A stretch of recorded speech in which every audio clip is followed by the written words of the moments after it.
Hello, thanks for joining us again. Today I'd like to talk about a man by the name of Simon. He was a fisherman on the Sea of Galilee, and together with his father Jonah and his brother Andrew, they had a partnership, a business, fishing on that sea. That was until the day Jesus came up and said to Simon and Andrew, "Come with me and I will make you fishers of men." And they followed him, and these two men became two of the apostles of Jesus Christ. Simon is perhaps better known to many as the Apostle Peter. That was the name that Jesus gave him. And he was the one that said in Matthew chapter 16 and verse 16, "You are the Christ, the Son of the living God." Now this is the great confession. This is the very same confession that Martha, the sister of Mary and Lazarus, said. "You are the Christ, the Son of the living God." This is the same confession that the Ethiopian eunuch gave when he said, "Look, water, what prevents me from being baptized?" The preacher replied to him, "If you believe, you may." And so this man said, "I believe that Jesus Christ is the Son of God." Well, back in the Matthew account, we read where Jesus then replied in verse 17, "Blessed are you, Simon Bar-Jonah, because flesh and blood did not reveal this to you, but my Father who is in heaven. And I also say to you that you are Peter, and upon this rock I will build my church, and the gates of Hades will not overpower it." Now there's some confusion about this passage. Some people think that Peter is what the church was built on. But perhaps people fail to recognize that Jesus is making a play on words here. He says, "You are Peter." Now this word literally means rock. It's the Greek word Petra.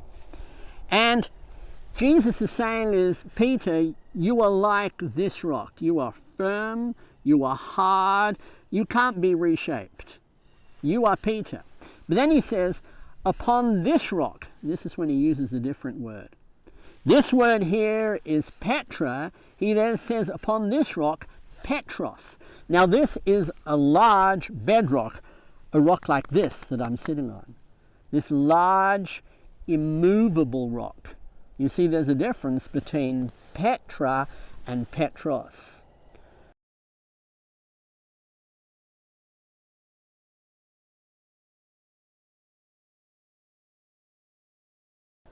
What the church was built on was the rock, the Petros, that was Jesus Christ, the Son of the living God. The church is built on Jesus. And we can see that if we go over to Ephesians, the 2nd chapter. Notice starting in verse 19.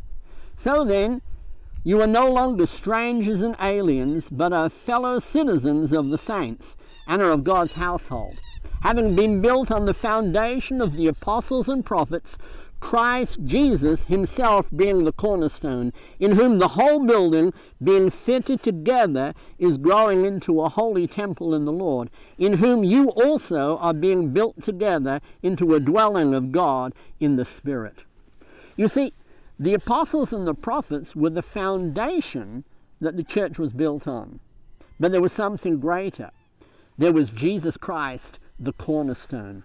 The cornerstone in these ancient buildings was the stone that was cut with exact precision, and everything was marked off of that cornerstone. The building was built up from that cornerstone. The building was built out from that cornerstone. Everything depended on that cornerstone, and so too the church.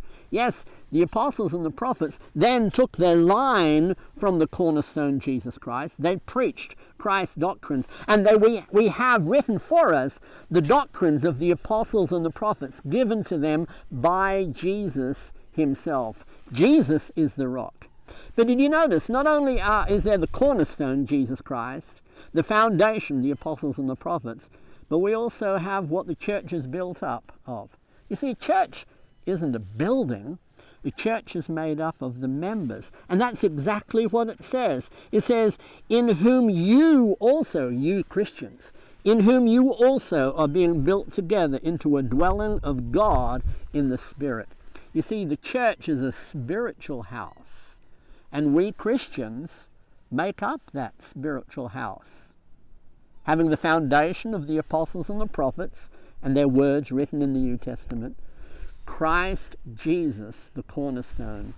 Jesus, the Petros, the rock that we can rely on, firm and secure and will never be moved. Well, thank you so much for joining us again. We encourage you to like this video, to subscribe to the channel and share it with your friends. If you have any questions, if you'd like to know more about the church that Jesus built, put it in the comments below. Ask us a question and we'll get right back to you.